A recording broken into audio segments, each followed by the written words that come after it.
हम मानते हैं कि आतंकवाद का कोई धर्म नहीं होता, लेकिन आतंकवादियों का धर्म होता है, और जो इस आतंकवाद की घटना में मारे जाते हैं उनका भी धर्म होता है।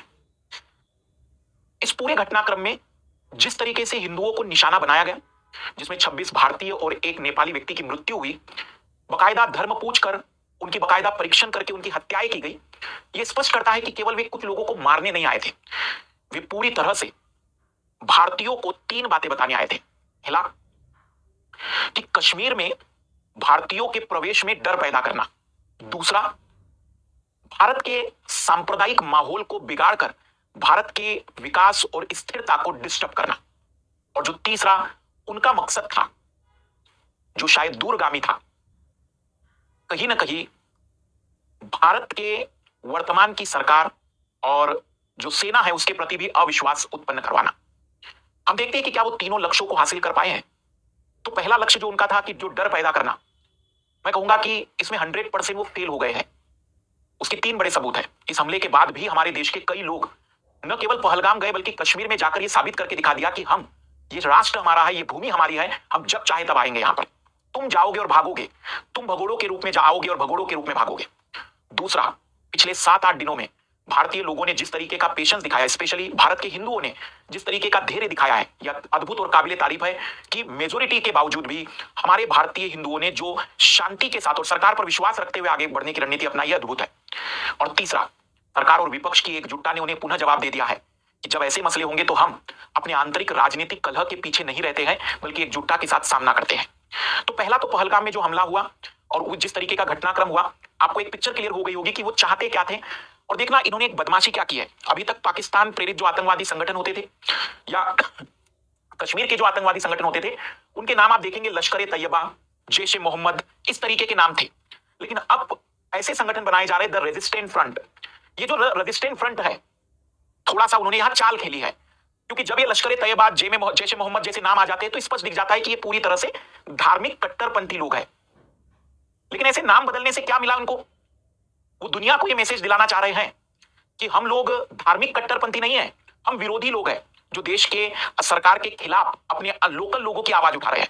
लेकिन इन बेशर्मों को ये नहीं पता पहली बार कि 370 के हटने के बाद जिस तरीके से कश्मीर लगातार विकास के राह पर अग्रसर हो चुका था और चलता रहेगा, वो पूरा कश्मीर एकजुट होकर विरोध कर रहा है।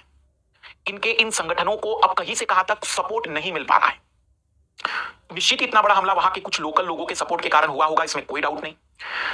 लेकिन वे लोग जो आज उनके समर्थक हैं या उनके समर्थन की संभावना व्यक्त कर रही इस हमले के बाद, उन्हें स्पष्ट रूप से समझ में आ जाएगा कि वास्तविक रूप में नुकसान कश्मीरियों का ज्यादा होगा।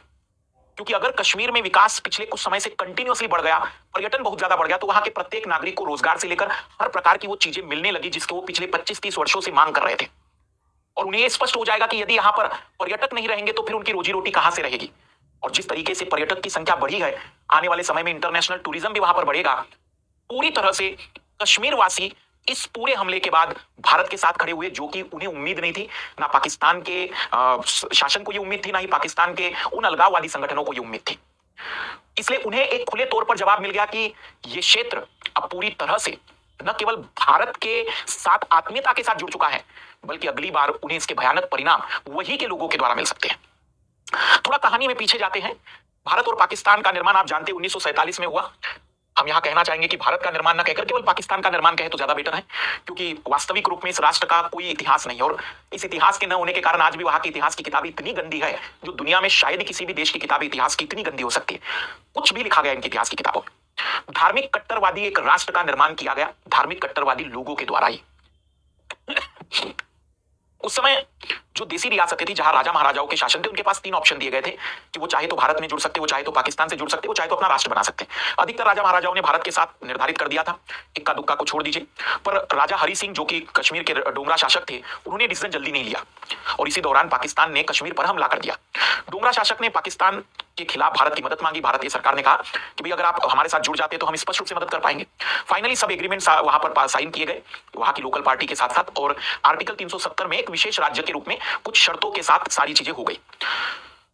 पाकिस्तान ने जम्मू कश्मीर का कुछ हिस्सा उसी समय अपने कब्जे में ले लिया था।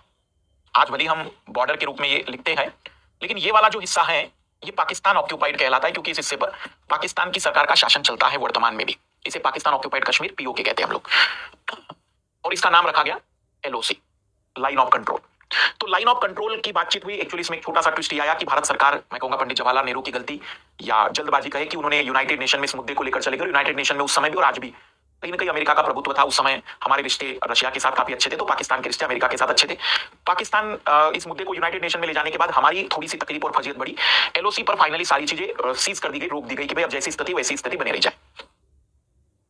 अब 1962 तक आते आते पुनः पाकिस्तान की जो सरकार रही वहां पर हमेशा ही अनस्टेबिलिटी रही है। जैसे एक छोटी सी बात है, हर देश के पास जनरली सेना होती है, और मुझे लगता है पाकिस्तान उन देशों में शामिल है, उन मतलब सेनाओं के रूप में शामिल गए जिनके देश में सेना नहीं बल्कि सेना के पास एक देश है।